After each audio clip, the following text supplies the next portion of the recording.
tímum Jesú Krists reis fagnaðarerindi frumkirkjunnar upp eins og eldur. Þess vegna gagnrýndu og ræðu trúarleiðtogar þess tíma, eins og farísear og saddúkjar, Jesú jafnvel þótt hann hefði ekki framið neitt rangt.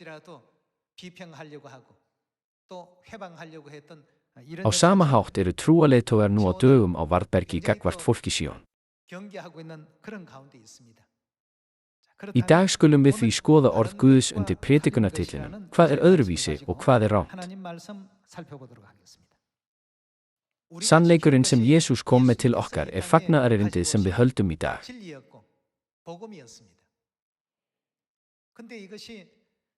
Hins vegar á myrku miðöldunum fóru öll sannindi sem Jesús Kristur kenndi að breytast.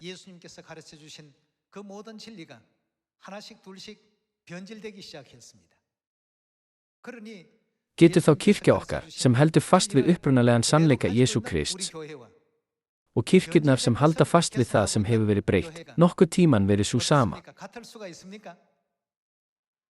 Við getum aldrei verið eins, því við erum gjörólík frá rótum okkar.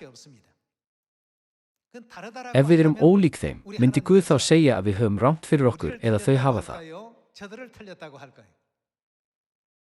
Við þurfum að staðfesta þetta mál í gegnum Biblíuna. Sumir spyrja, af hverju haldið þið ekki jól? Af hverju haldið þið ekki sunnudagsguðsþjónustur? Finnst þér það ekki skrítið að allur heimurinn geri það, en þið ekki? Þegar fólk segir slíkt þurfum við að spyrja það, bara vegna þess að við erum öðruvísi, gerir það okkur sjálfkrafa að hafa rangt fyrir okkur. Þegar tvær ólíkar hliðar er að ræða, ætti þá ekki að vera staðall til að ákvarða hvor er rétt og hvor röng. Þessi staðall hlýtur að vera orð Guðs sem er í Biblíunni. Ef við fylgjum þessu ekki sem staðli, þá munum við örugglega hafa rangt fyrir okkur.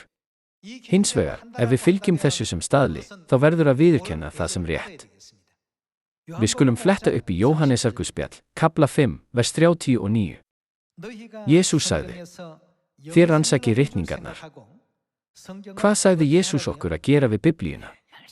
Að rannsaka hana af kostgefni. Því í þeim hyggist þér eiga eilíft líf. Og það eru þær sem vitna mig, en þér viljið ekki koma til mín og öðlast lífið.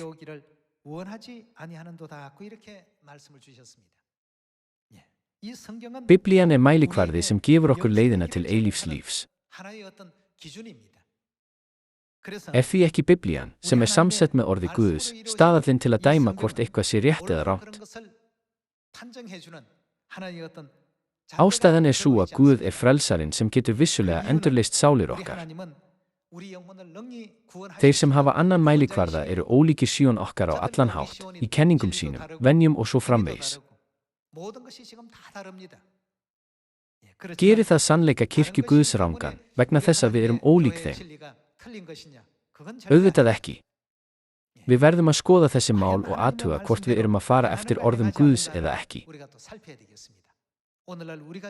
Nú á dögum höldum við hvíldardaginn, páskahátíðina og allar hátíðir Guðs. Samkvæmt mælikvarða Guðs er ekkert af þessu skrítið, það er eðlilegt fyrir fólk Guðs. Í vonum að öll börn Síonar allan heim fylgi þessari réttu leið og gangi inn í eilífa himnaríki án undantekninga, vil ég ljúka predikun dagsins. Þakka ykkur kærlega fyrir.